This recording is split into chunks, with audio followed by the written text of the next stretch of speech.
ஐயா உனக்குள்ளே பலம் இருக்கிறது, உனக்குள்ளே தேவன் வைத்திருக்கிற அபிஷேகம் இருக்கிறது.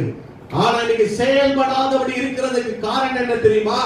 ஐயா ஏதோ ஒரு மந்தையின் சத்தத்துக்குள்ள உட்கார்ந்து அது போதும் என்று கடி கூர்ந்து உட்கார்ந்து கொண்டிருக்கிறாய். ஆனால் ஆண்டவர் இன்றைக்கு அழைப்பினை எழுந்து வா. ஐயா ஸ்தோத்திரம். உன்னை அந்த சிசராவை உன் கையில நான் ஒப்பு கொடுக்க நீ அழைக்கப்பட்டவர் என்று சொல்லி ஒரு அழைப்பை வைத்துக் கொண்டு உன்னை அழைத்துக் கொண்டு வந்திருக்கிறார். அல்லேலூயா. தாவீதே, நீ ஆடுகளின் பின்னே இருக்க அழைக்கப்பட்டவன் அல்ல. பேதுருவே, நான் திரும்பவும் சொல்லுகிறேன், மீன் பிடிக்க அழைக்கப்பட்டவன் அல்ல. சில நேரங்களில் நம்ம நினைப்போம் அதுக்காக தான் அவர் படிச்சிருக்காரு, அதுக்காக தான் அவனை படிக்க வச்சேன். அல்லேலூயா. நீ மீன் பிடிக்க படிக்க வச்சாலும் தேவனுடைய அழைப்பு வித்தியாசம். அல்லேலூயா. அவரை எங்க அப்பா சொல்லுவாங்க, நான் இவனை பிஇ படிக்க வச்சு ஐஏஎஸ் படிக்கணும் அப்படி சொல்லி ஒரு பெரிய திட்டத்தோட தான் நான் படிக்க வச்சேன், அதுக்காக செலவழிச்சேன்னு சொல்லிட்டு, ஐயா நீ ஆண்டவரே நீ மீன் பிடிக்கிறவனா இருக்கிறாய், நான் உன்னை என்ன செய்ய போறேன்? மனுஷர்களை பிடிக்கிறவனாய் மாற்றுவேன். ஆடுகளின் பின்னே அணைந்து கொண்டிருந்த தாவீதை எடுத்துக்கொண்டு வந்து சமஸ்த இஸ்ரவேலுக்கு ராஜாவாய் மாற்றுவது தேவனுடைய சித்தம்.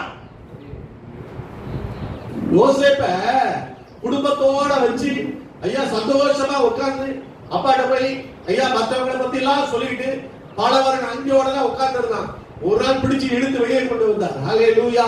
சில கப்பட்டுகள் சோல் முறிக்கப்படுகிறது. நான் திரும்பவும் சொல்லுகிறேன், உட்கார்ந்து சாப்பிட்டு தூங்கிட்டு இருந்த சில நிலைமைகளை எல்லாம் தேவன் மாற்றி ஐயா உன்னை கொண்டு போக வேண்டிய இடத்துக்கு நேராய் கொண்டு போக அதற்கு தடையாய் இருக்கிற எல்லா காரியத்தையும் உன்னை விட்டு தேவன் விளக்க போகிறார். அல்லேலூயா.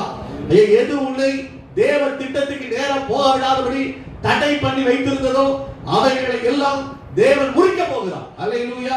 அது சில நேரங்களில் கஷ்டமா தான் இருக்கும். அல்லேலூயா. சில நேரங்களில் பிழைப்பு. யோசேப்பும் அவங்க அப்பாவும் பயங்கரமான ஆத்தும பிழைப்பு.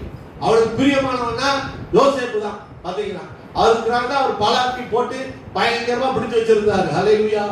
ஆனா ஈசாக்குக்கு ரெபெக்காவுக்கு ஐயா யாக்கோபு தான் கூடாரவாசி. அவர் வீட்டுக்குள்ளே தான் இருப்பாரு. அவர் எப்பயும் பிடிக்கும். தூக்கிட்டு போனா பாருங்க ஒரு நாள் வெளியில கடைசி வரைக்கும் பார்க்கவே விடாதபடி ஐயா கர்த்தர் செஞ்சிட்டார். ஹல்லேலூயா. கர்த்தர் செய்யறத செய்வார். ஒரு நாள் ஐயா யாக்கோபு யோசேப்பு ஐயா சொல்றான், அங்கே யாக்கோபுடைய சமூகத்தில் இருந்து வெளியே தள்ளப்படுகிறான். அல்லேலூயா.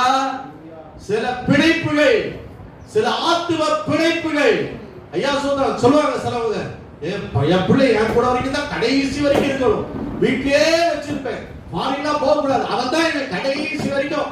எனக்கு தெரிஞ்சு அது மாதிரி நடந்த சரித்திரம் அவனா தான் கொண்டு போய் ஃபாரின்